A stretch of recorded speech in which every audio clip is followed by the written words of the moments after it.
Says it's now live. So let's see if other folks can see us. Says there's one person. Okay, cool. Oh. Huh. So we'll just give it a couple minutes. Well, folks are signing in. Okay, I think it's working. I think we're on the right one. Okay, good. Yay, we did it. I feel like we deserve an Oscar for having Right? all of this. I know, I saw your email before. I was like, I'm gonna make you one out of tinfoil. I can mold one. Without hand-in-hand support. We're so thankful. I know. So for folks that are just signing in, welcome. We're going to give everybody just a couple more minutes to come in and get settled. It's felt like a busy day for me here, and I'm sure for all of you out there. So we'll give everybody a couple minutes.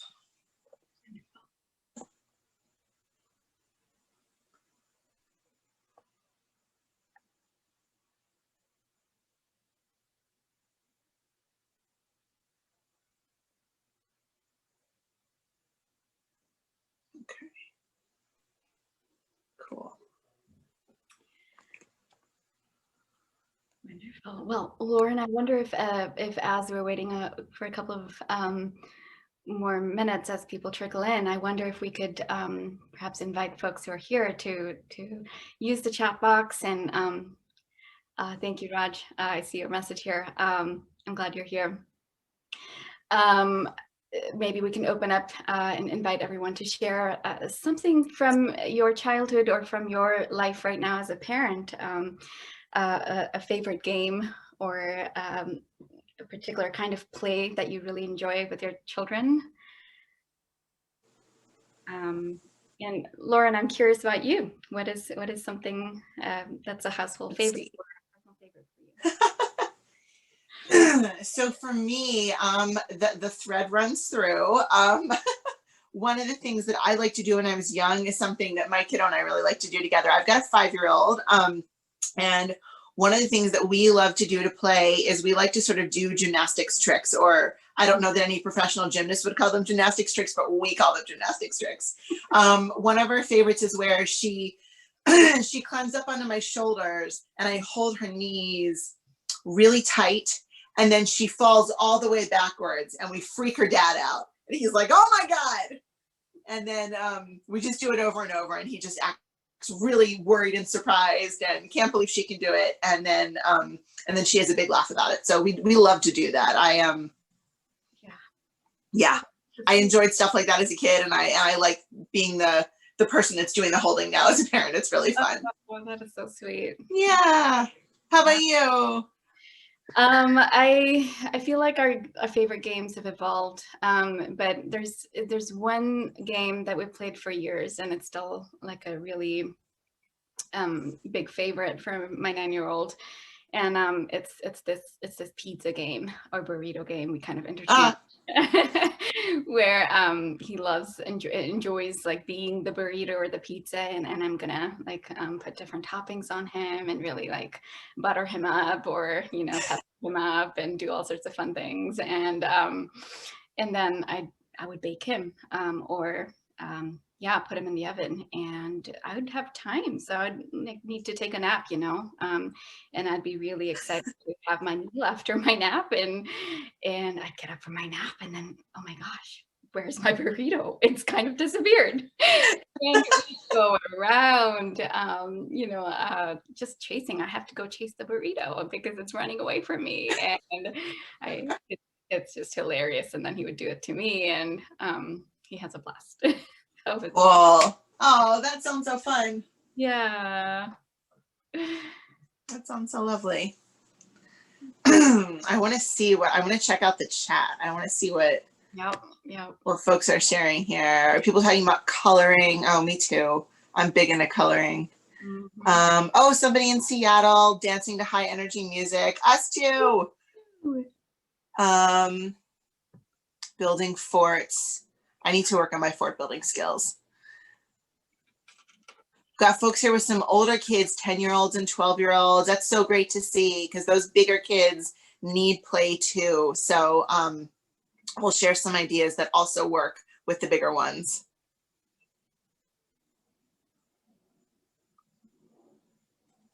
Let's see.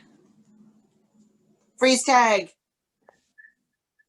Oh my gosh, someone's saying that they like to play doctor where you're the patient and the kids do all kinds of crazy stuff. Oh, that's so fun. So great. So useful for kids too. Yeah. I remember when I was a preschool teacher, all the kids in my class were like getting their shots at the same time. And there was like months-long periods where I was getting shots like all the time during playtime, and they were just coming at me with the pretend doctor needles, and no, don't do it. Yeah, absolutely. So fun. A creative process. Yeah. Years around it as well. Yeah. Wonderful. Lauren, should we start? Yeah, let's do I see Leah? Hi, Leah. Hey. All right. Let's see. Cool. Yeah, we're like 7:35. I think that's good. That's like, it was exactly our plan. Like, we'll wait till 7:35 and then we'll start. Like, we're exactly on time. We're sticklers for time. Yes. So welcome everybody. We are in part 2 of surviving pandemic parenting. And last week we talked about setting limits, and tonight we're going to be talking about play and connection and all the ways that it feels like maybe it's gone awry because we're together all the time, and how we can kind of, I don't know if the word is like reallocate or just kind of rethink how we use it, and how we make good use of it while we're all together all the time, kind of ways to supercharge it when you have the opportunity to do it, and then how to use play and lightness both throughout the day to maintain connection with your kiddos, even if you're in one room and they're in the other doing virtual school and you're sort of like ships passing in the night, or if there's bigger stuff that's coming up, as it is for a lot of us, for being honest, us grown-ups and our kids, how to use play to help with some fears and some rigidities and things like that. So we're so glad to have you with us tonight. And yeah, I always say "and" when I'm ending something, as if there's one more thing to say. There's not. That's the end of the paragraph. So I want to say too, like, we know that your time is precious. It is really, really hard to take time away from your family when we don't have a lot of other supports available to us right now. So you made it and you're here, and we're so glad that you're here. Yeah, it's a it's a big deal. It is not easy to make time for ourselves. So I thought maybe we would talk a little bit. I know some of you guys were here last week, some weren't. So we'll do like little intros with like slightly shorter than last time. But Priya, do you want to tell folks where you are and how you came to Hand in Hand? Yeah, sure. I live in Kirkland, Washington, outskirts of Seattle, and I'm a parent to a 9-year-old boy who is a very, big healer, and really has taught me so much about parenting. And really, he's the one that made me a parent. So, but really, I think. In my professional world, I work with children too, but I think that's where I see the appreciation for how much I learn about, how much I've learned about parenting really comes from my personal life, and the struggles that parenting and the joys that I receive and I go through have really taught me so much about my son, and really pushed me to learn more about Hand in Hand when I came to it. And it was revolutionary for me, even being a therapist, that it really pushed me to really think about emotional healing in ways that can be incorporated into parenting. And that as parents, we have the capacity to be agents of therapeutic change within our children, and that how cool is it that we can do this for our children throughout their lifetime, or throughout their time that they're with us as children, at least. And it's a gift that can really keep giving through generations to come. So I think it's really strengthened my relationship with him, and really taught me so much about his resiliency, my own resiliency. And yeah, I'm just so grateful to be here to share this with everyone. Yeah. What about you, Lauren? Thanks, Priya. I love hearing that. I feel like I hear like a little different part of your story every time I do one of these with you. I'm like, oh, I don't know about that part. Yeah. Let's see. I came to Hand in. So those of you that were here last week heard I came to Hand in Hand twice, kind of once as a teacher and then again as a parent. And the thing that I love the most about it, aside from the stuff that I talked about last week around being able to notice that we don't have to be hard on kids when they're struggling. We can move in and connect and offer closeness, and then they get to unload what's hard. But the other side of that is that we can be much more playful than I think that we were taught that we could be. We can be playful in all kinds of ways that felt like off limits to us. As we were thinking about our parenting when we were younger, because the way we learn how to parent is the way we were parented. It's really the only model that we see, and our parents were saddled with the same load and baggage from their parents, and it comes down through generations. And being able to learn that playing is really it's a way that you can parent. You can parent playfully, and learning that just sort of changed everything for me about how I interact with my child. And it's just been so wonderful to be. I'm sorry, I'm like hearing screaming on the other side of the door, and it's making me feel very nervous. So that's why I'm a little bit distracted. So let's see. You need a minute. If you need a minute. I think I actually do need a minute. Priya, do you want to just talk a little bit about like the hand-in-hand philosophy, and then we'll jump into the topic? Yes, absolutely. Okay, give me 1 second. I'm so sorry. All right. So we are talking about pandemic pressures, and we are witnessing one right now. So I, as we kind of before we enter the topic, we just wanted to give you a sort of an overview of the hand-in-hand parenting philosophy for those of you who are not super familiar with it. So one of the things that really the foundations of this philosophy is the idea that children, are their best selves when they're close and connected to their primary grown-up, and that's usually the parent. Or their primary caregiver or grandparent, right? Whoever is the primary attachment relationship for them.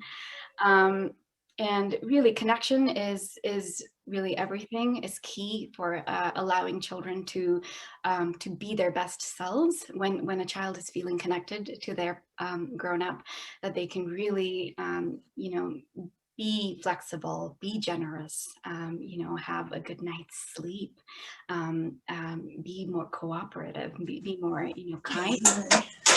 I think it is, and it's something that I think we all adults feel too. So when we have had a good day at work, when we have had a good day overall, and anything that we've done in a day, that we can feel that sense of fullness. We can be really generous with someone else. We can really be a good listener and really be patient. And so I think it's the same. It's the same for children. That children deserve that connection, and that connection really drives how they can function through the day. And connection is something that kind of goes in and out. All right, they go in and out of connection. It doesn't mean that they aren't overall, close to you in an attachment sense. If let's say they are feeling disconnected, so the understanding is that when children are, going off track with their behavior. So if they're doing things that is typically pushing is either pushing your limit, or they're doing something over something that is not showing that they're being good thinkers in the moment, that indicates that they're not feeling connected to their adult in the moment. And so the tools of hand in hand and the toolbox is really designed to help children reconnect, and designed to help parents reconnect with their children, and caregivers connect with their children, and in doing so, you're able to tap into your child's good thinking, and then the flexibility and the cooperation and all the generosity follows after that. So Lauren, you're back. I hope I'm back. I'm so sorry. It was a it was one of those running into a glass door moments, and just she bumped her nose, and you know the yelps can just be really loud, and I don't know. I'm never going to be able to ignore that, no matter how old or experienced I get as a parent. So yeah, but yeah, we're okay. Everybody's okay. Yeah, I'm so yeah, glad. yeah, yeah. So we should were we just wrapping up cool. the idea of connection and disconnection, and Perfect. and I wonder if you want to, if we should move to the first. Yeah, sounds good. Sounds good. Cool. So tonight, as we think about connection and what it is, one of the things that's coming up during this time of living through a pandemic is like, we're all together all the time. You know, if your child is in virtual school, you're with them all the time. While you're working from home, you're kind of together, you're kind of not. And that sort of time where you normally would have the break from each other and you come back together, and you break from each other and you come back together, it helps like renew a relationship and helps things to not feel so stagnant. And we don't have that right now for a lot of us, and it can make things feel really, really challenging. We as adults, we don't have recharge time. You know, we're with our kids all the time, so there's no like, okay, I'm going to take a few minutes, and I know I'm supposed to be on my way to work, but I'm going to just like take a walk around the block before I get in my car. You know, there just isn't any of that. So it all feels heavier on us, and it all feels harder. And our kids are seeing everything we're doing. We're seeing everything they're doing. It all just leads to a feeling of like, oh my God, more connection, like more play, more time together. Like we're together all the time. Like, are you kidding? So I think that what happens is that when we feel like we're always meeting these little tiny needs, and we're always seeing everything that's going on, we're really less inclined to play, and we're less inclined to be playful, because we feel like because they do in a way have some of our attention nearly all the time, which is just different from what we're used to. You know, historically, you know, for decades, we're coming off of like decades of child rearing experts saying like, don't play with your children. Don't be nice to them. Don't put them on your lap. Don't hug them and kiss them, you know, and like definitely don't have fun with them. So that's come down through the generations. And like, that was like real child rearing advice for years. It was like parents were told that would ruin their children if we did any of those things. So, you know, it's gotten better over the years, but historically we're still kind of fighting against that. Like, oh my God, we need to play. Really? Like it's a real thing. I know, Priya, you had some thoughts on, you know, just sort of like the cultural and societal impacts and how all that works. Do you want to yeah, absolutely touch on that? Yeah, so I think, you know, hearing you about this particular pandemic time, Lauren, I just really, we want to validate that if it's hard to play right now, we understand why, that it's extremely, you know, our brains and our attentions are needed constantly, and it's just really hard to give of ourselves when we don't have enough for ourselves. So having said that, you know, we are on a mission to promote and encourage and to support all parents in small ways as possible, to lean in to your children through play. But before we get to sort of the tools that we would like to share for today, you know, I think it's important to sort of preface these tools that we're sharing and give it some sort of validation that we are here not just as individual parents with blank slates who are ready to like learn, and of course I'm so glad to see all of you here, and I am glad you're here to and ready to learn with us. But I do think, you know, there are lots of things that we are, you know, working going against the grain of, and or trying to understand and make sense of as you're sitting here, you know, learning ways to play with your children. I think one of the things that make it hard for us to play is our own, you know, personal histories. That how you were parented makes a huge, you know, provides a lot of information, and you've gained a lot of messages through how you were parented and what was valued, how valued play was in the ways in which you were parented. Do you have memories of a parent playing with you? Do you remember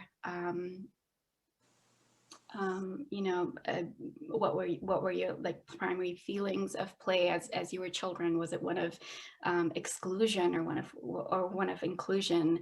And you know, what kinds of sort of play were hard for you as a child, or you know, or were encouraged or discouraged? And all those kinds of things have impact on you, and how you show up in play with your children. We also want to talk about, you know, personal, sort of, we talked about the history, but also thinking about how you feel about current kinds of play with your children as well. There may be some feelings about how, you know, certain kinds of play that your children engage in. And one of the many common sort of themes of play that can be hard for parents is aggressive play, where you know, you may have some feelings about what happens if my child, you know, pretends that he has a gun or she has a gun, and what does that mean? And does that mean that they're gonna, you know, be violent outside as well and play these games in school and get in trouble? And these are all valid concerns that you have. And you know, of course, to kind of support that, research is now showing that when you are in connection with a safe grown up and who is witnessing you in play and really offering you warmth and love as you are engaged in any kind of play, that is really supportive to the expression of to the need of the child, and it doesn't mean that they're going to repeat that necessarily outside, and it is really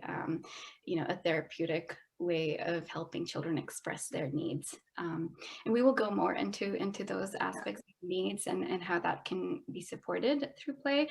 But the other third piece that I wanted to sort of touch on is also just the cultural and societal context, that we live within structures and systems, right? We live within a cultural system, we would live within a family system, and intergenerational patterns of parenting, as I mentioned earlier. And these are all like systems from which we learn messages about play. So I can personally,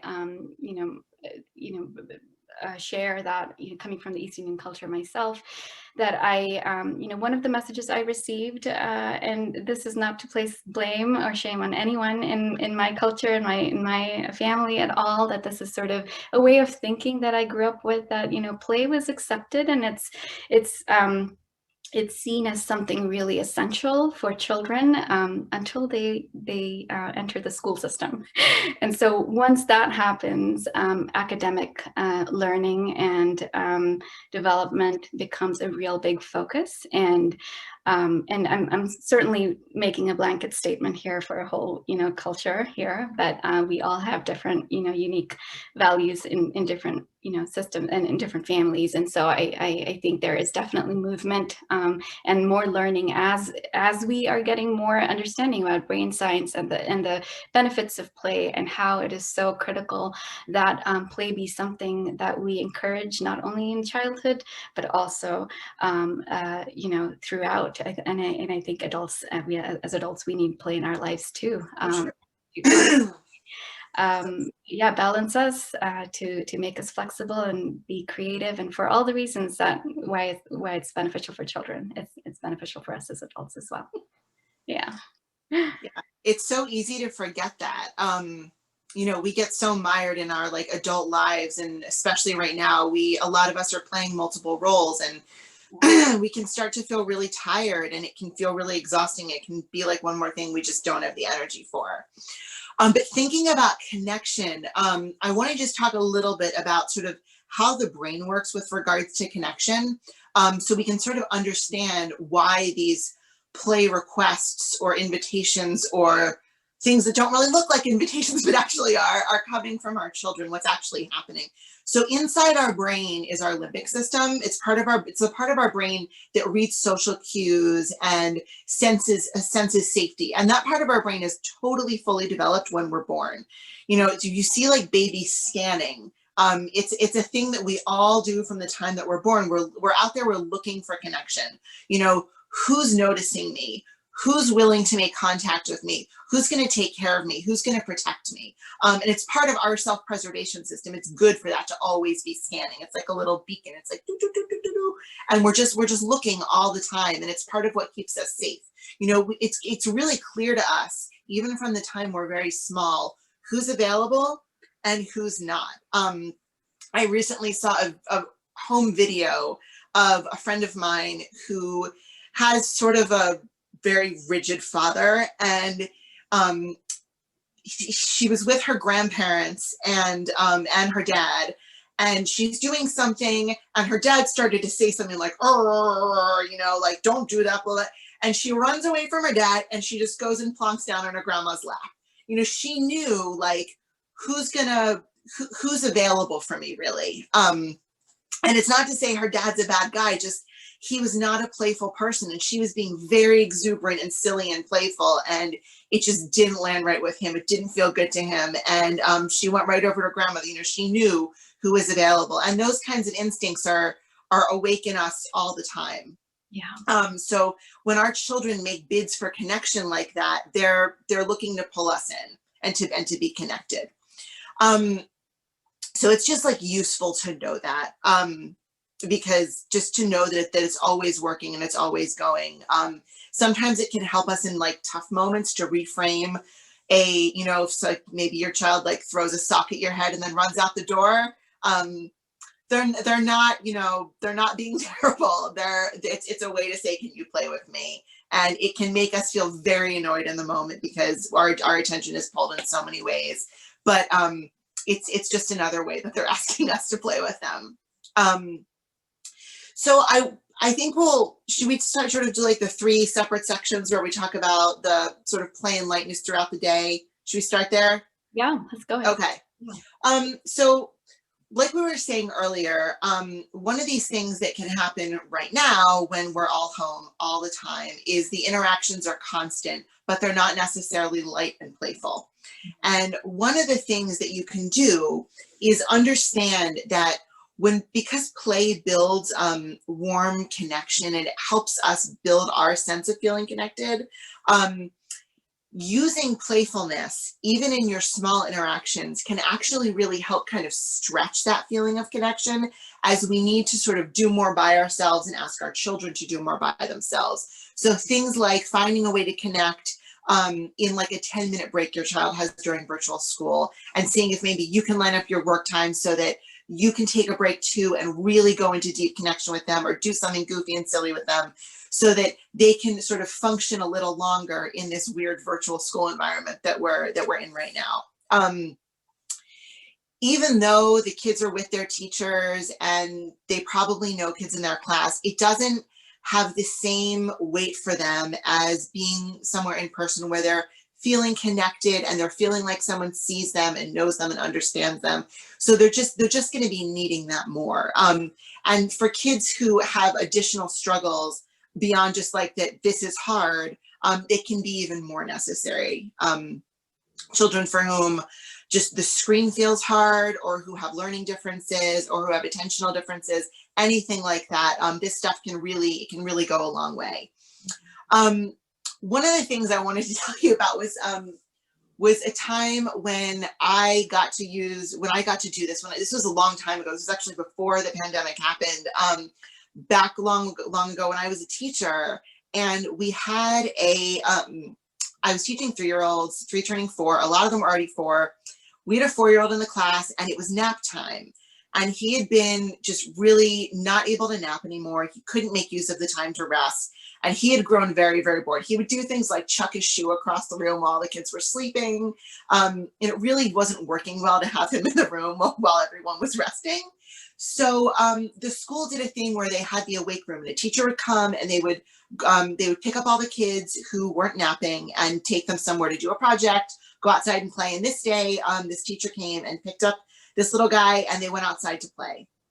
And I mean, full disclosure, this teacher was not like one of like the nicest people. I kind of was like, I wonder how this is going to go. I don't know that he was like maybe the best match for a bunch of kids that didn't know each other, but it was what it was. And he came and picked up Nate, and they went out the door, and like not 5 minutes later, I get like a pounding on my door of my classroom, which had access to the playground. And he tells me that Nate is running around and yelling potty words in kids' faces, you know, going up to kids and going, poop, and then like running away. And he said, I told him if he does it anymore, he's got to come inside. And I'm thinking, well, I've got like 13 sleeping kids in here. Like, I can't bring them inside my classroom. So by some dumb luck, when I stepped outside my room, there was a teacher in the hallway, and I asked her to come in and watch my sleeping kids. And I went out to talk to him on the playground. And I asked him, I was like, what's going on? And he was quiet. He didn't say anything. I said, come on, you know, you can tell me. I want to know how it's going for you. And he just kind of like looked around. He was like, I was like, oh, you don't really know these kids, do you? And he's like, no, I don't want to play with them. They're not my friends. I said, oh yeah, like that can go really hard. You know, like what game do you think they're playing? He's like, I don't know. I don't understand what they're talking about. And I thought, yeah, you know, that is really hard. You know, even as adults, like walking into a party where we don't know anyone can feel really awkward if we remember how that feels. So I said to him, I said, you know, I can't have you come inside with me because everyone else is sleeping. He said, but that's what David said. He said, if I keep doing this, I can go back inside with you. It's like, okay, well, I would love to bring you back in, but we just can't. It's not possible. Everyone else is sleeping. And I said, here's what we're going to do. I want you to try.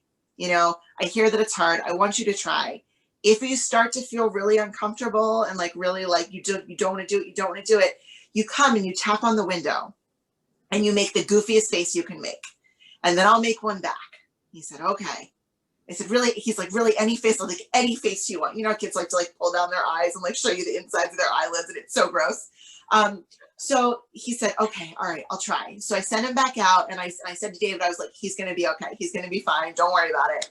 And he sort of like played awkwardly on the edge of the group for a few minutes, and I saw him sort of try to make some inroads with the other kids, and it wasn't going super well. I could tell like he was still feeling a little bit awkward. They didn't really know him. And after a few minutes, he came and he knocked on the window, and he made a crazy face, and I made one back, and he ran away. Like he knew that's all he could do. So we did that little exchange, and he ran back. And then after I saw his shoulders kind of drop a little bit, and I saw him try again with the other kiddos, and he was able to make a little bit more headway. And I'm not going to say it went perfectly. It didn't, but he was all right. And he only came back one other time to do a silly face with me during the whole rest of nap time. And he was able to play with the other kids and be relatively relaxed, you know, as relaxed as you can be in a kind of awkward situation like that. And I really think it made a big difference for him to know that somebody cared about him feeling connected, and to know that he could get just like a little bit of connection that would help like buoy him into the next thing he needed to do. Because sometimes that's really all we need. We need just a little bit to help stretch us in our ability to do something that's hard. And yeah, I know he's 4, it's just a playground, but for him it was hard. And so he just needed a little bit of connection, a little bit of attention, and to feel seen in order to be able to move forward and do a thing that felt a little bit uncomfortable. Yeah. Gosh, I love that example, Laura. Such a beautiful illustration of this idea of like just needing doses of connection. It doesn't all the time. That you had referenced earlier of, you know, how you can offer something that can last a while, and it sounds like just him knowing that you're there if he needed you probably gave him a lot of confidence, but also, you know, even just by how much you probably expected him to come knock at the window much more. I thought it would be more, and he didn't need any more. He was all right. Yeah. That's incredible. Yeah. Yeah. Yeah. What a great example. I wish teachers and, you know, school systems had the capacity to attend to children this way. Yeah. It was such a good tool to have in my back pocket, to know like I could do this little thing and it wasn't, you know, terribly disruptive to like the flow of everything else. Yeah. Because, especially now, we don't have a lot of options for things that are, for like the sort of the things that we can do if we're all on these sort of rigid schedules, as is happening in a lot of households. So the little things you can do really can make a big difference. Sometimes it's just like a playful approach. Even right now with my daughter, one of the things that we're doing is I've like sort of extended our bedtime routine a little bit, where I'm doing sort of extra silly things as she's going to sleep. And you would think it would like sort of keep her up and make her like more overly excited. But one of the things, she still has a bed rail on the side of her bed, because I don't know, when do kids stop falling out of bed? I don't feel like she's ever going to not fall out of bed. So she's got like a bed rail with a pool noodle, and I've got to straighten the fabric that's over the pool noodle because the glue has evaporated. It doesn't stick anymore. And so when I go to straighten it, she puts her head right next to it, and I go and I kind of like nuzzle her nose as I'm doing it. She thinks it's really funny, and I make a big deal about it, about how it doesn't work. And she has this big laugh before bed. It's almost like a little production that we do, and it helps her sleep so much more soundly. It's just like this little extra bit of connection that helps her to sleep a little more soundly, because it comes in this like in this playful way. She can sort of, it can sort of help her relax. Laughter is really good for our limbic systems. Laughter is really good for reducing tension. So like anytime we can get laughter flowing within our relationships, it sort of helps, like, I don't know, for lack of a better term, like kind of grease the wheels and make things run a little more smoothly. Yeah. I don't know, Priya, I'm sure you're finding that too. Yeah, no, absolutely. And I think what you shared just now, Lauren, that's a kind of a bedtime ritual. It seems like that you came up with, you and Zoe. Yeah, it has become. Yeah, that's beautiful. Yeah. Yeah. Yeah. I know we were thinking too about like ways that we can like sort of use playful connection to diffuse funky stuff.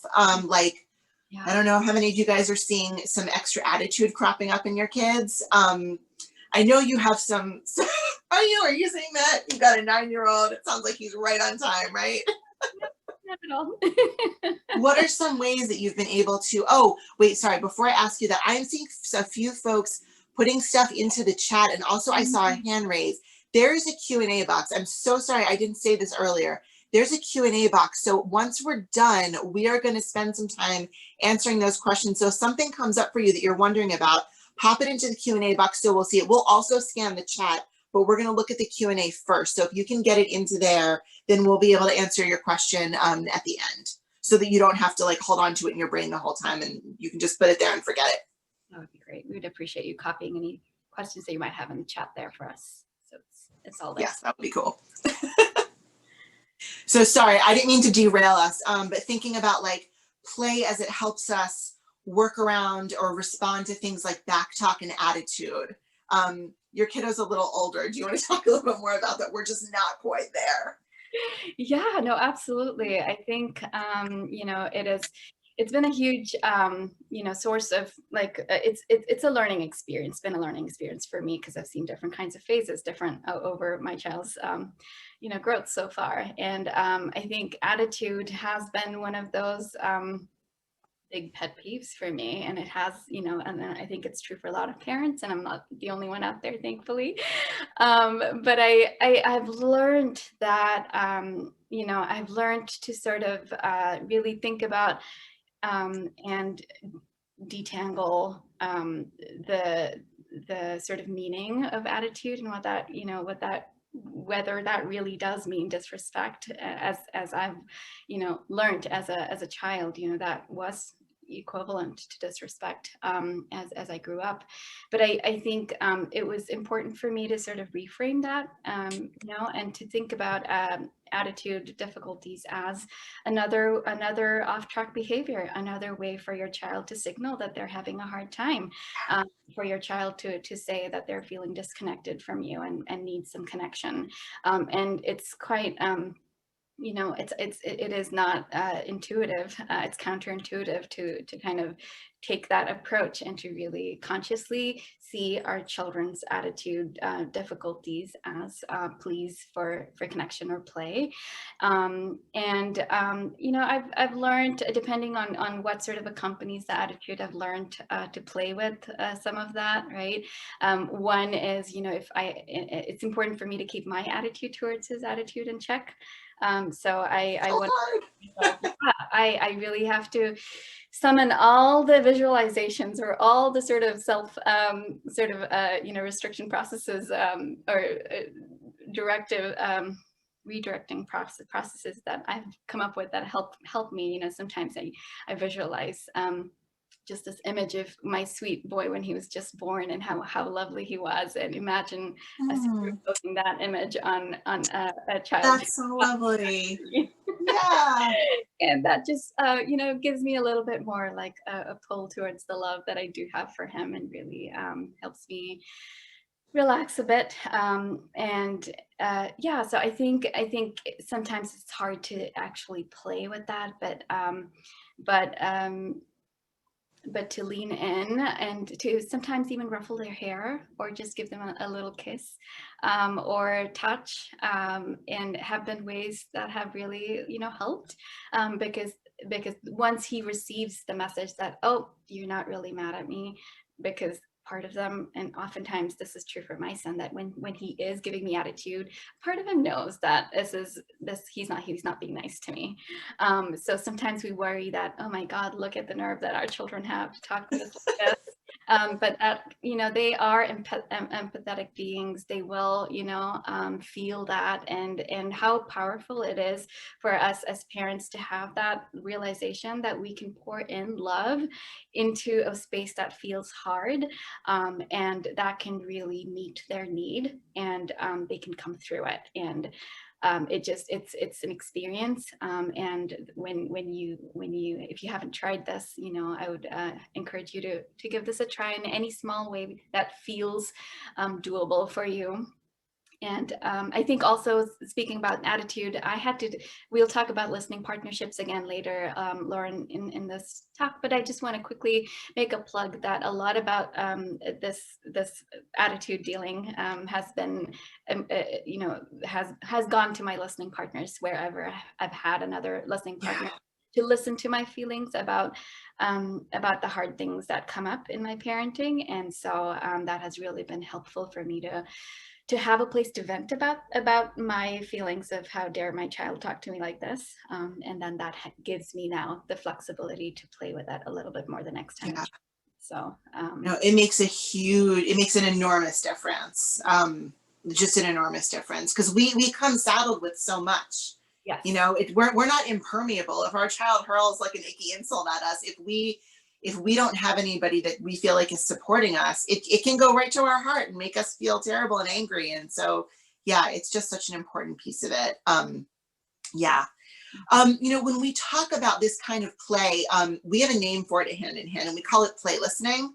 And really, at the crux of it, it's just it's like a role reversal kind of play, where we're giving the child the upper hand and the opportunity to feel powerful, and we're taking on the role of goofy or incompetent, or like we can't quite get it together.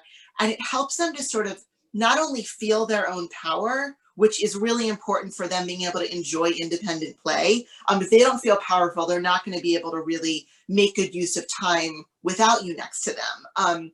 But it also helps them offload things that are hard. When they get to connect with you and laugh and feel powerful, that's a really, really powerful balm against sort of just the experience of being a young person and not knowing how to do things, and having adults tell you what you need to do and not even agreeing that those are the things that you should need to do. And it's hard to be young. And so these opportunities really provide a way for you to connect with them and turn that around a little bit for them. And the more access they have to their own sense of power, the more they'll be able to use it in like a good and useful and thoughtful way. We're not talking about like inflicting power on others. I have a friend who's been doing this kind of play with her children and stepchildren for a while, and we were visiting her a while back, and her stepson struggles with social cues sometimes, and he has actually had enough exposure to play listening that when my sort of very timid, nervous child was over there, we were all there together, he was able to play listen with her in a way that really brought her away from her nervousness and out of her shell. They had like a crib mattress on the floor, and he would stand on it, and then she would hop onto it, and he would go flying off as though the strength of her bounce had made him fly off across the living room. And she got such a kick out of it that she was able to shed all those like, oh my God, I'm at someone else's house. This is really weird. I don't feel comfortable here. And really feel like strong and powerful and notice, and then look around and notice like, oh, it's nice to be here. Like these are nice people. They care about me. And this is a new place and how cool and interesting it is. So it's something that like, not only like, can you use it with your own kids, but like siblings can even use it together. And it can make a really big difference in sibling relationships. And I will tell you, if you've got, more than one kid at home, if you've got siblings, a great way to get this started is to find a way to get them to unite against you. Like you can become like, you can put, I don't know, hold 2 rolls of toilet paper and be like, I'm the toilet paper monster, and come after them, and they can, try to get it away from you. Or you can like be bumbling and falling down, and they can, try to pick you up because, silly mommy can't walk, and all kinds of things. But if they can sort of unite and feel their own power together, it can help diffuse some of those sibling struggles too. Priya, I know you've had experience doing that on play dates, back when we were doing play dates, but it works with siblings too. Absolutely. Yeah. I wonder if we should move on to talking about special time. Yeah, I think. Yeah. Well, so we've been talking about how to make connection count and the time that you have count as much as possible. Yeah. And so I think special time is we have talked about, play listening as Lauren referenced that. That's one of the tools in the hand-in-hand toolkit. And the other one that pertains to play is special time. Perhaps many of you here have heard of it, but for those who have not, it is a really proactive, structured sort of time that you spend with your child, where there are a few things that are important for special time to be special time. It has to be one-on-one, so one adult and one child. You want to make sure that there are no distractions while you're playing. So make sure that you find childcare for other children in the home,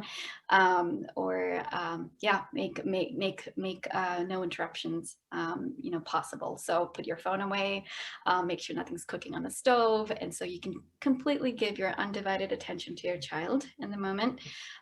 It is really important to name it. You can name it special time or make up your own name, but having a name for it kind of gives it a unique purpose. And when children start to experience the power of special time, that they can often refer to that and ask parents for it. And that's been true for me, Lauren, with my son, that he can, often ask for, can we have some special time when he's feeling a little less connected to me? That's so brilliant. I know it's so much better to have them be able to do that than have them, start doing something like going off the rails. Like they can ask you because they know that that's an option for them. Right. Yeah. And if they do that too, that's, that yeah. they're they do that too. They're doing what they need. It doesn't always work. Right, exactly. So we talked about one-on-one, we talked about naming it. It's also important to time it. So put it on a timer. And I think that really, that is freeing for both the parent and the child. The child knows that they have you for like an uninterrupted amount of time on the timer.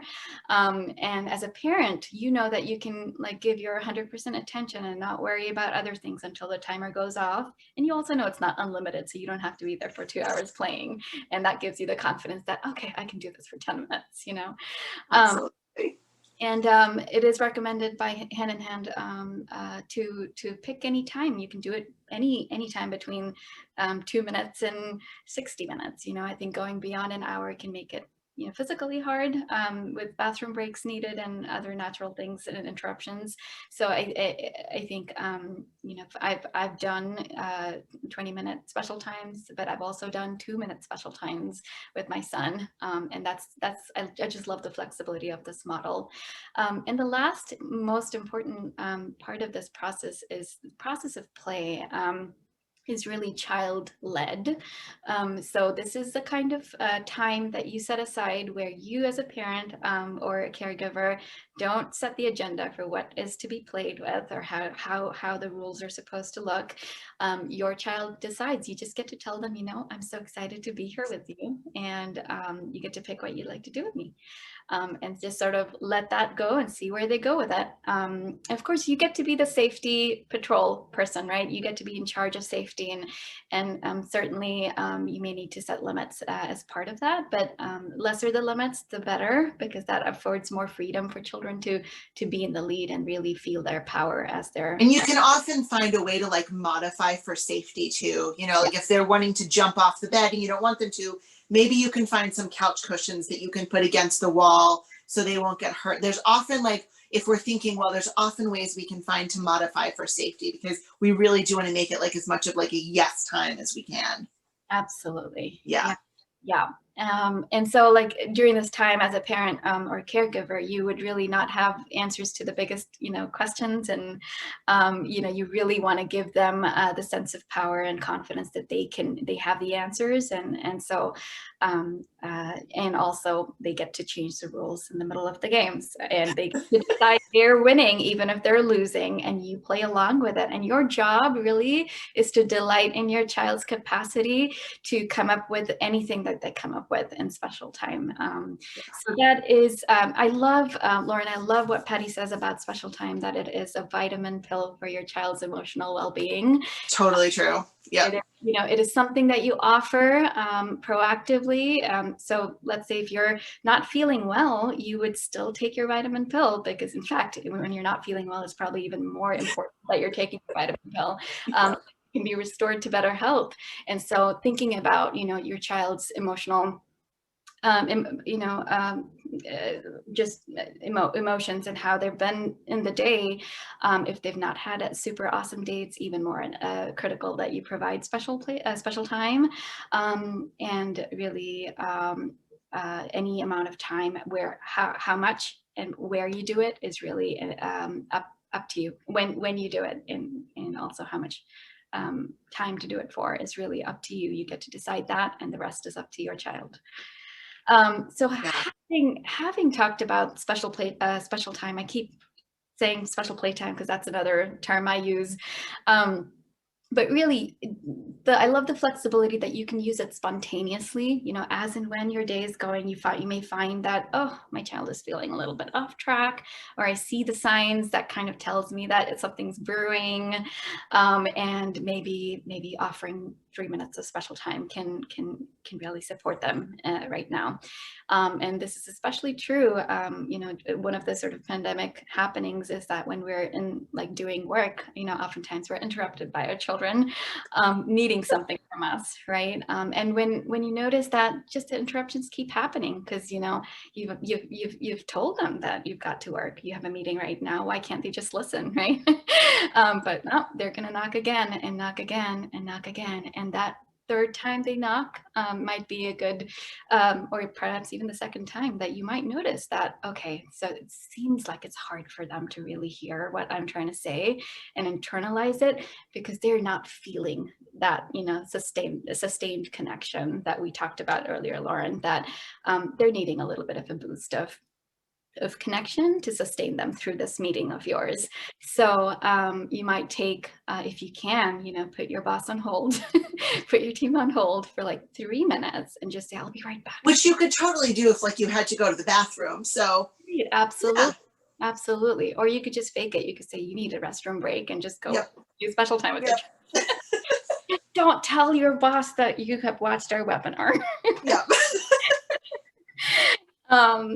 So I think it's just beautiful to be, you know, I have seen the power of doing these even short, you know, special times where children soak you up when they know that you have, you know, you're giving them your attention for a solid few minutes, even that they soak you up and they take you into their hearts, and that really can sustain them for, you know, for more than you think. So that, I think so you can use it in both ways, spontaneously, but also in strategic ways. So if you notice over time that there's a pattern, that maybe getting to school on time is hard in pre-pandemic, right? For most people, that getting to school on time is hard, or getting to bed on time is hard.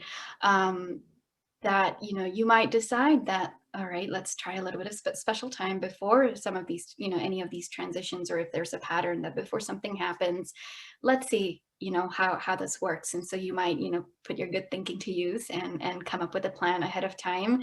I highly recommend scheduling it in your calendar, because oftentimes if it's not on the calendar, it doesn't happen. If it's the kind of, strategic special time that you're trying to offer. Yeah.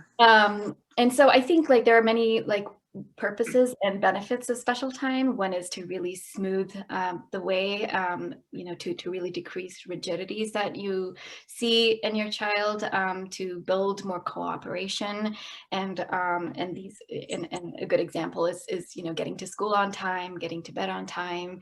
I use this with my son for I use it strategically before something called vision therapy that he was involved in for a while, and those home exercises were a real drag for him. He just hated doing them, and so we would. I decided I would offer some special time before that, and he just really, took to it, and did all sorts of goofy things, and at some point he also. He sort of came up with this almost play listening kind of idea, where he made me do some of these exercises, and I just fumbled and I just didn't do it the right way, and it made him laugh, and it just created so much fun in the moment, and then it made vision therapy exercises a little bit easier afterwards. And so that was an example of a strategic sort of special time that I offered. And we talked about how it can sustain connection during hard times, and or times where you're busy. And that is sort of, I think about that as sort of, when they've had enough of you that they can feel that connection through an invisible string, almost, no matter where you are, whether you're in different bedrooms falling asleep, or whether, they're outside playing or doing their homeschooling while you're in a different room working. That invisible string gets stronger, and gets strengthened with special time, and play in general, but this is one tool as well. Yeah. Yeah. And one of the other things I love about special time, Lauren, is that, it is one way to really enter their world and to see what they're thinking and experiencing. But oftentimes, when you ask children, how was your day? Or, how's school? Or how day? You don't get very much. And and I have one of those children that just hates that question, and he would give me an eye roll if I asked him that question. So I've learned not to ask. But Lauren, I know that you have a really beautiful anecdote about. Yeah, I don't want to spend too much time talking about it, because I feel like we might be running into sort of the end part. But I'll just tell you guys quickly that one of the things that came up during a special time that I was doing with my daughter, she was homesick from school, is that she wanted to play like a potty words game where she's yelling out potty words. And so she would do it, and then I would do it, and she would do it, and then I would do it. And then she was really quiet for a while. And what she explained to me was that at school, the kids were doing this game, and she really wanted to join, but she could see that it really upset her teachers. And she was really struggling with this, like, do I join or do I please? And she's a kid that's a little more prone to pleasing the adults around her in certain circumstances, school being one of them. And it felt really scary to her to be stuck between this place of, can I connect with my friends, or do I please my teachers? And there really wouldn't have been a way for like that kind of level of detail to come up in like a regular conversation. But because it was special time, she showed me what it was, and then she could tell me about it. And then we could kind of bat it around a little bit. We didn't actually come to any sort of conclusion. I just let her know, like, I'm right there with you. This is a really hard spot. This is going to be, it follows us into adulthood, that dilemma. But Yeah. she knew then that she wasn't alone with it, and it helped her to relax a little bit and think a little bit, better when she got into those situations and really make the decision that was right for her. She was in preschool, she was 4, like neither one is going to have dire consequences, but it's good practice for making those kinds of decisions. But as kids get older, special time becomes even more important for giving us a window into their world. If we practice it with them when they're young, they're used to making good use of our attention. And if they feel like we're not going to judge, we're not going to advise, we're not going to correct, we're not going to tell them they're doing it wrong, then they can almost use us like a bouncing board where they're like, is this the right thing? No. Is this the right thing? No. And when they're young, it looks really different than a teenager trying to figure out an important decision. But if we've built that connection with them up over time, then when they're teenagers, they'll use that to figure out really big, important dilemmas. And gosh, that's like my biggest hope for when my kiddo is bigger, that she'll still talk to me about the hard stuff, because it becomes so much more consequential, the older they get. So yeah. So it's got many, many uses indeed. I want to say a little bit about just ways that you can use play to heal fear and to repair rifts in relationships. I don't want to spend a long time on this because I really I do want to get to our questions. But when we think about fears, they can be heavy or they can be light. Priya, as I was thinking about this as you were talking about, these vision therapy exercises with your son, and how, that may have been like sort of the surface of like maybe a bigger fear that he was holding around, whatever the medical stuff was surrounding it. And, so like things that seem small that we can get to with play can often be sort of like the tip of the iceberg for bigger stuff. So play is often like a way in for things like that. One of the things that's coming up a lot now for children is needing to sort of push forward with schoolwork that feels really hard, that they don't feel invested in or they don't want to do, but they still kind of have to do it. And using play to sort of get to those sort of confidence fears that they have can be really, really useful. We had an experience where I bought my daughter some workbooks, like Elmo workbooks with the letters in them, because I've got that sort of like my kids in that in-between year, like, should we start reading? Should we start doing letters? Like, what should we be doing? Because we're not in school.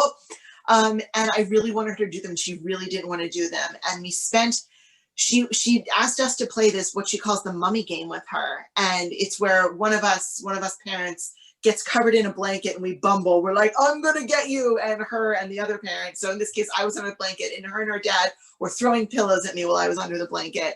And this went on for like half an hour with my husband and I switching who was under the blanket. And then the one of us that was out would partner with her and knock down the mummy. And, after a while, my husband got tired and he laid down, and she covered him with a blanket, and she like gave him a stuffy, and she was like, you go to sleep. And then she asked me if I wanted to take a nap, and she covered me up, and she went and she sat down at her little art table, and she did like half the workbook by herself. I didn't even ask her to do it.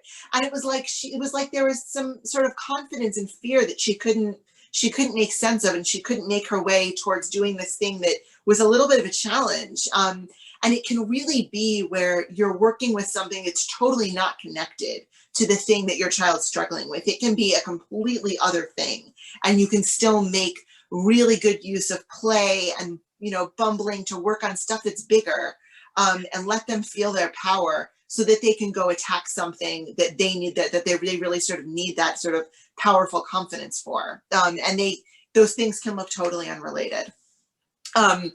But this stuff is hard. It's really, really hard to do time after time after time, because we get tapped out. We need support. So Priya, do you want to talk a little bit about, like, I know we don't have a lot of time, but I know that for both of us, it's been so foundational to have listening partnerships, to be able to have that attention when we need it. Yeah.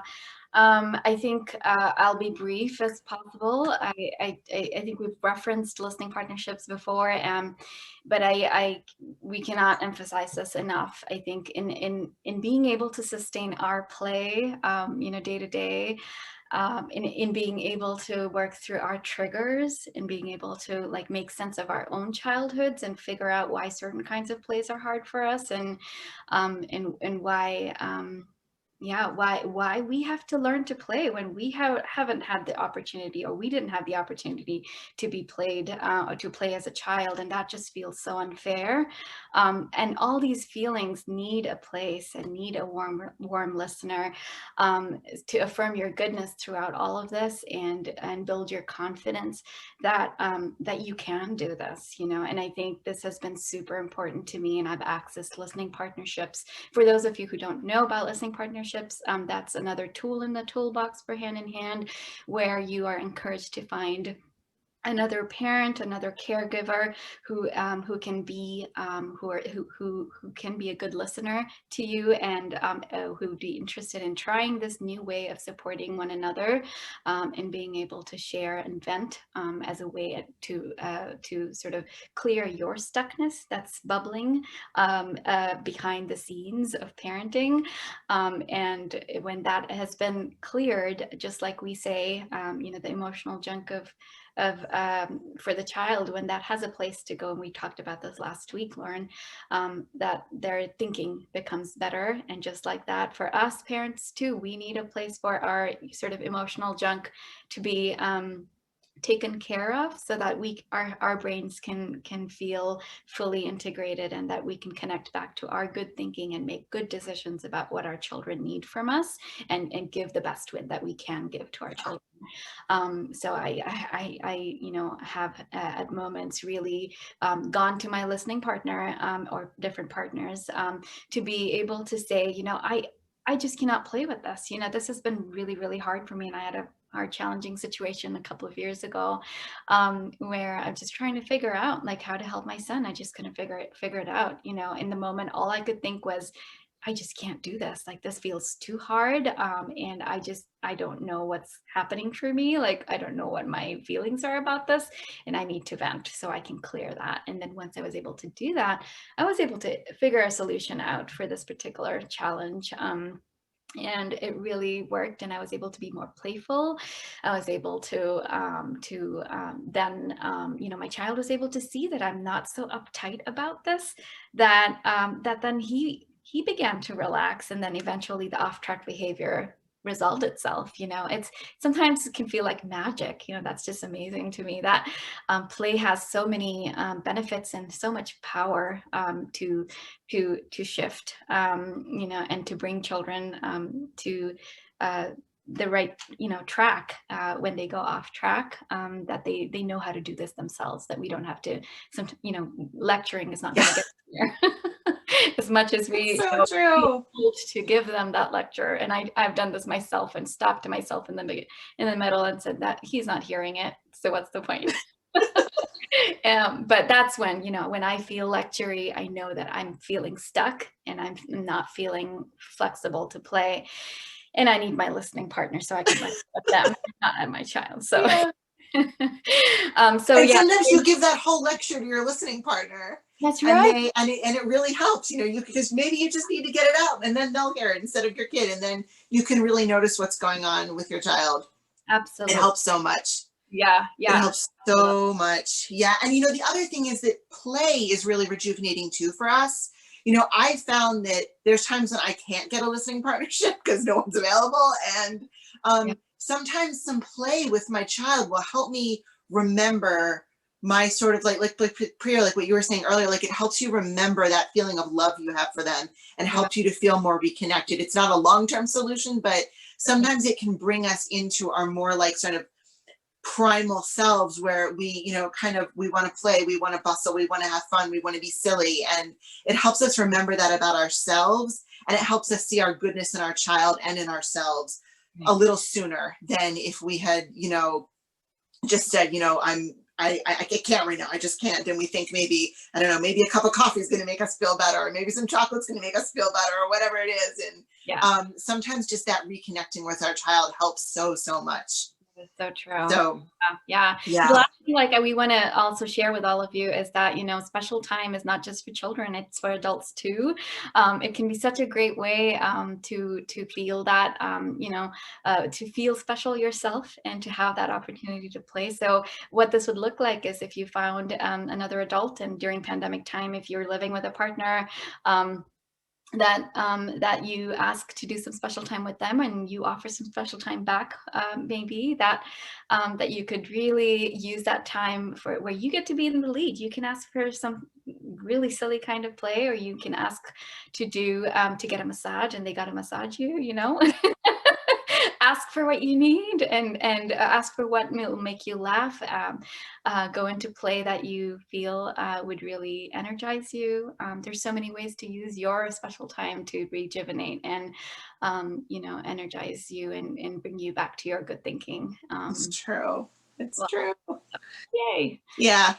I love that that's a thing. Like I didn't know that was a thing before Hand in Hand, that you could set that kind of a relationship with somebody where you could do things like that. And it really helps you see too, like what kinds of things it can do for your child when you sort of feel how lovely it is for you. It can make you more likely to want to do it for your child too. So I want to wrap up. And I just want to tell you guys, let's see. We're going to link to a few articles that are gonna sort of talk about some of these different things that that we've mentioned, and go into sort of more detail. Go into more detail about like sort of different things you can try. You know, there's some really interesting details around ways to roughhouse or ways to meet attitude or things like that, that articles are going to just give you more detail about, that can help you do a little bit more of a deep dive. So yeah, but I want to tell you a couple things. So I don't know if we have any dads on this call, but if you are a dad, if you live with a dad, we have an amazing dads event coming up on the 6th, which is that Friday? I don't know what day it is. It's on 6th. Is that Friday? Why can't I do the math? It's Saturday. It's Saturday. Okay. So on Saturday, there is an event for dads. I think it's happening around noon Pacific time. If you go to the event page on Hand in Hand, it'll show you. It's about dads and play. And it's led by our male instructors. There's a whole team of them working on this event.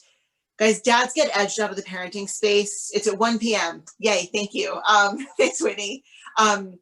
And they really get pushed out of the parenting space. So if you know a dad, if you are a dad, please come and hang out with these great dads for an hour and learn a little bit about ways that dads can play and get some support around being a dad right now. We would love for you to join us for that. It's going to be a really wonderful event. And it's totally free. We are going to be meeting next week at this same time at 7:30. Priya and I will be here talking about sort of the nagging instinct and the overwhelm we have around just being the only person that's got eyes on our kid right now, and how hard that's feeling, and kind of what we can do to feel like we are getting a little bit more support, and how to think about the way we're approaching our child when it comes to all that we want for them, all of our hopes that we're holding, and the ways that we hope things will go.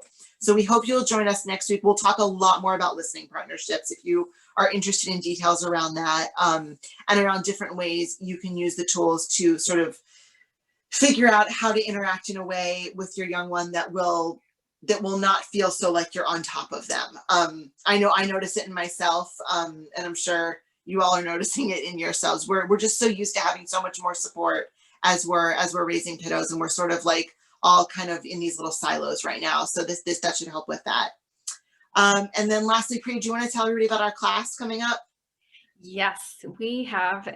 We're so excited to be doing a class, a starter class together, Lauren and I, and it is going to be a deep dive of the tools that we're sharing in these 3 episodes of a three-part series here. And it's really such a great way to receive you know, community. It is going to be a small group of parents with us, learning these tools, practicing these tools in the homes, and really coming back each week to really reconnect and to learn and try more strategies and more ways of connecting with your children at home. And we are starting on, Lauren, I'm sorry, I don't have the details already. It's February 23rd. Right. Yeah, we're starting on February 23rd, and then it goes for 6 weeks. And it's a hybrid class where you'll get most of the content, like most of the teaching content online, actually from Patty Whitfler herself, in these short videos. And so there's videos, there's reading, and you're going to get access to the classroom for 6 months. So if you're working through something and a new challenge comes up, you can go back and rewatch the videos for a while. It's a really sort of, it's sort of the best deal around with classes, because you get the info from Patty, and then you get a weekly call with us where we'll troubleshoot stuff that's going on in your house and in your family, and we'll exchange listening time in the group, so you'll get a chance to get support from the group around what's going on for you. It's a great way to get personalized support, but also have the feeling of community, and like you're going through this with a bunch of other families that are all kind of moving in this same direction and struggling with, similar stuff. Even if the specifics are different, the struggles will start to feel the same. So it really helps, it really helps get rid of that yucky isolated feeling that we're all kind of struggling with right now. So we'd love for you to join us. The details are in the emails that you got, and they're on the event page at Hand in Hand. Yeah. Yeah, I just say I'm not attended a starter class myself, but I did a different kind of class instead of the starter class. Yeah. I'm going to say, Lauren, I attended your study group when I was there, and I know that in this kind of a group format, that was my first introduction to listening partnerships, and I sort of heard about this in theory. I read about this in theory, but didn't quite have somebody to try this out with. And being in that community and having people that were like-minded and wanting to sort of seek the same kinds of tools, that really was so helpful to me, to really tapping into the tool of listening, and seeing how on a week-to-week basis this practice of listening and sharing, exchanging listening was such a critical tool, and I was able to see how it benefited my parenting over the course of the class that you offered. So I think it's just an amazing experience to be able I remember when you were in my class. Yeah, no, that was so fun. It was the best. Yeah. So yeah, we're excited, to have you guys contact us if you have any questions about that class. And I know that we have 2 questions. Questions, yeah. You know what, Priya, since we have time, maybe we can sort of each take a stab at them. I'm gonna read the one from Leah. Let me see, is she still here? Because we're down to 29 folks now. I see, yes. Yeah, she's here. Okay, cool. So let me read it again. I can only pull up one box at a time here. Okay, so reasonable limits, ways to maintain connection during the night for kids who don't sleep well or sleep well alone. So I think the first part of that, if we're thinking about kids and their sleep, every kid needs different things during the night. So you really need to think about what is the right thing for our family. So if you know that for your family, your kids got to sleep in a separate room, kind of no matter what it seems like they've got to sleep in a separate room. Maybe there's a new baby coming. Maybe your bed is not big enough. Maybe like you just cannot sleep with someone touching you in your space. Like the whole family functions better if everyone sleeps. So once you know what is going to be the right setup for your family, then you can think about how to attack it. So if you need your child to stay in their room at night, which is a totally fine and normal choice, lots of people, we in my house, we have to do that. So that's a choice that makes lots of good sense. You want to think about a couple things. One is supercharging connection before bedtime. Actually, there was just a free webinar about this. We'll include it. We'll include the link to it because I'm sure there's a recording about how to supercharge connection before bedtime. So you want to think about maybe doing roughhousing or really sort of intense play listening where they are leading the way and you are going for whatever makes them laugh. And getting them to feel a good sense of connection with you before bedtime. So that would be the first thing. You want to do it sometimes during the day, but also definitely do it before bed. And then, can I pause you here and ask? Yeah. I think one of, I'm going back to the chat. I remember Leah had posted something there. I'm just reading it. And I think her mentions there is that, you know, nighttime isn't really for play. And I know that that is wrong. Yeah. You know, there are definitely those messages out there, and would you, how could we speak to that? Yeah. Well, you know, this is sort of like it's sort of like a preference thing. It's sort of a values thing. Yeah. You know, children sort of, they need connection all the time, whether it's nighttime or daytime. And when we say nighttime isn't for play, I mean, I would say that in the middle of the night, you know, 4 a.m. is probably not the time for play. Nobody is doing their best thinking at 4 a.m. Nobody is feeling patient at 4 a.m.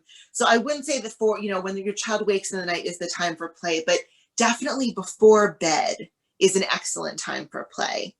But knowing that play is like a real need and connection is a real need, it's a need like food and water and air for our children, sort of reframing it in that way can be helpful. But as you think about, you know, what's hard for your child around sleep, usually it's separation.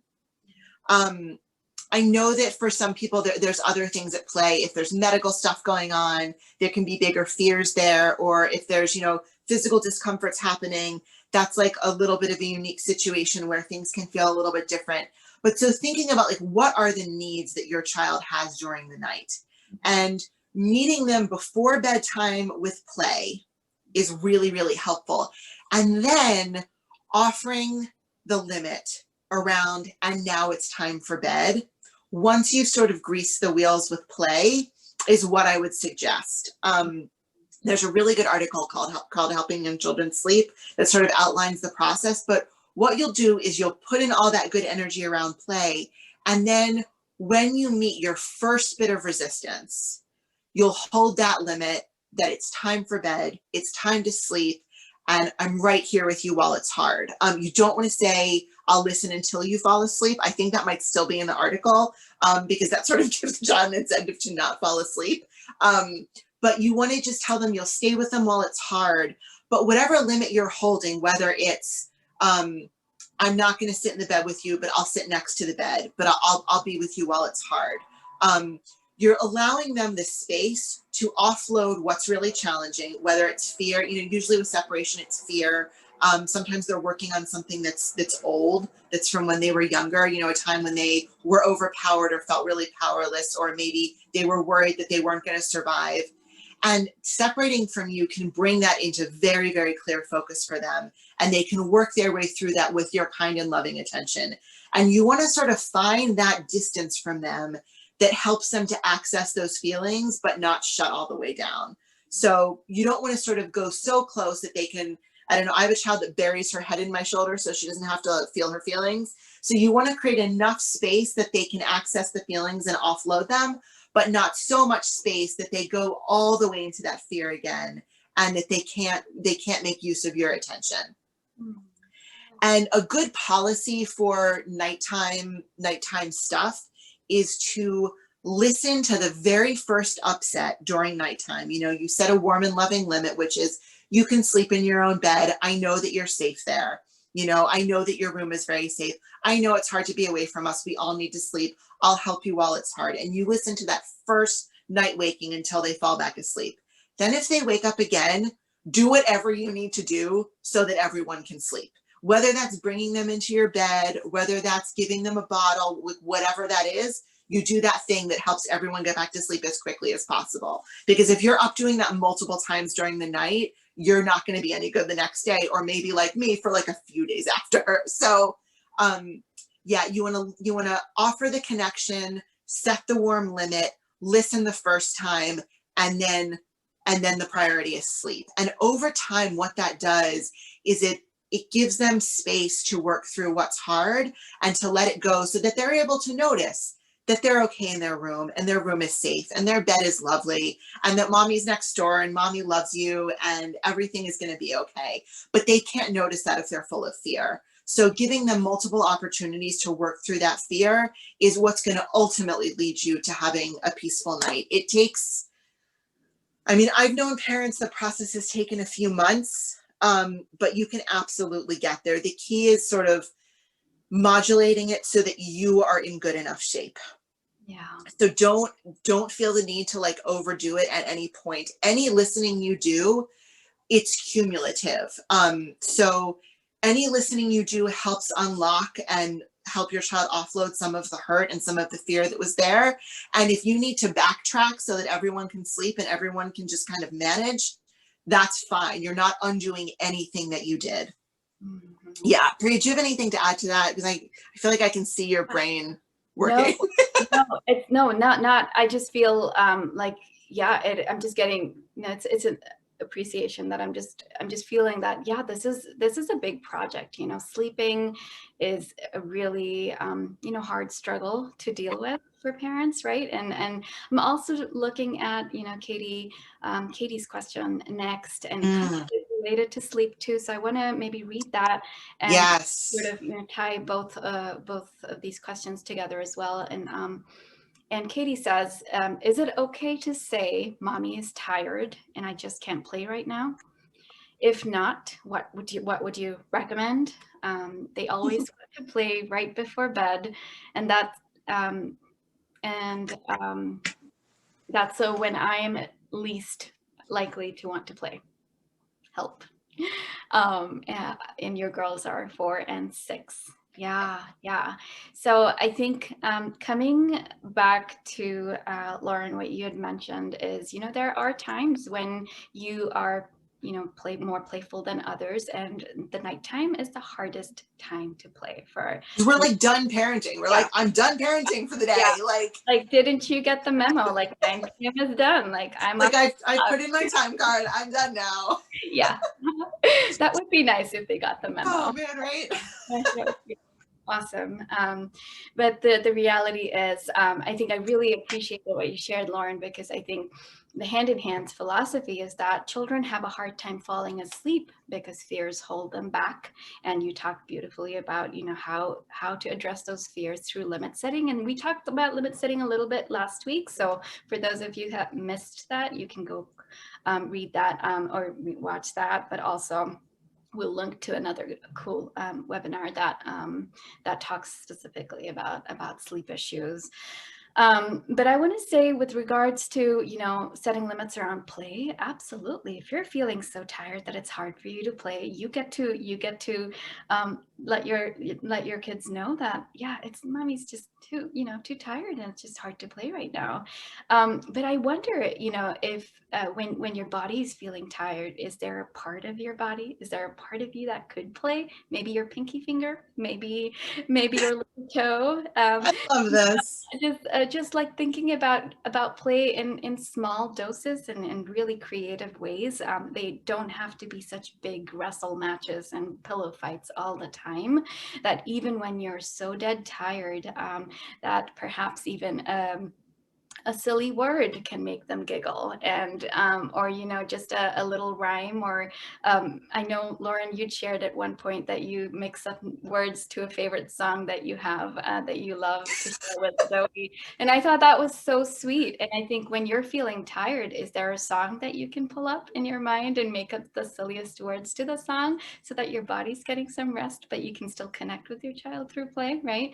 And maybe, Leah, this might connect to your question too, that when you are not feeling like you can play, or it's just too late to play, that there are ways to still offer that connection through your words, through your warmth, through silly eye games, if you're still, if you're not in the dark completely in the moment. But I just also want to say, I think a connection can start earlier in the day. So if it's if you're feeling like, gosh, it's up till 9 and my kids are still not asleep, maybe you can schedule some play towards connection at nighttime at 4 p.m. or 5 p.m. that day, so that you can add a little bit of play right before the night routine starts, before dinner and before all that starts. So you're not saving play to connect right before bedtime, right?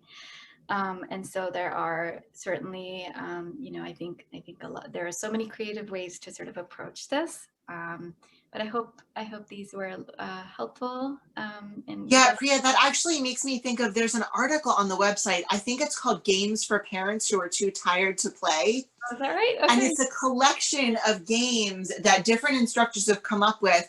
A lot of them just require you to like sit in an easy chair and maybe have access to like a ball or a balloon or something. But there's actually a lot you can do while you're resting and while you're kind of laying. So there's lots of ways to connect, like while you are sort of respecting your need to rest your body, because that is a very real need. I would say too that if you are finding yourself really resistant to play at bedtime, it's possible that some of that might be some heaviness that's sitting on you around it's bedtime, it's nighttime, like it is time to stop being silly, it's time to do what we need to do and get to bed. And if you can take that feeling to a listening partnership, you might notice yourself loosening up in sort of unexpected ways around that. You know, we have so much that sits on us, and it's sometimes hard to unpack what is like a rule and expectation that we think makes sense in our house and what's actually old stuff that's making us kind of rigid. And so if you decide that, like, you know what, actually, this is not what we're going to do, like, that's fine. You know, you come to it with what works for you as a parent, but it's always useful to examine kind of where that's coming from. Yeah. And then with that, you know, you land where you land. But yeah. Yeah. Thank you so much for your open questions. Well, thank you all for being here today. Yeah. It's a blast to be able to share with you all. We will be back next week, same time, same channel, and we look forward to seeing you all there. Yeah. Awesome. We will hopefully see you next week. Have a great night, everybody, or afternoon, wherever you are. Great. Yep. Yeah. All right. Good night. Okay. Bye. Yeah. Bye.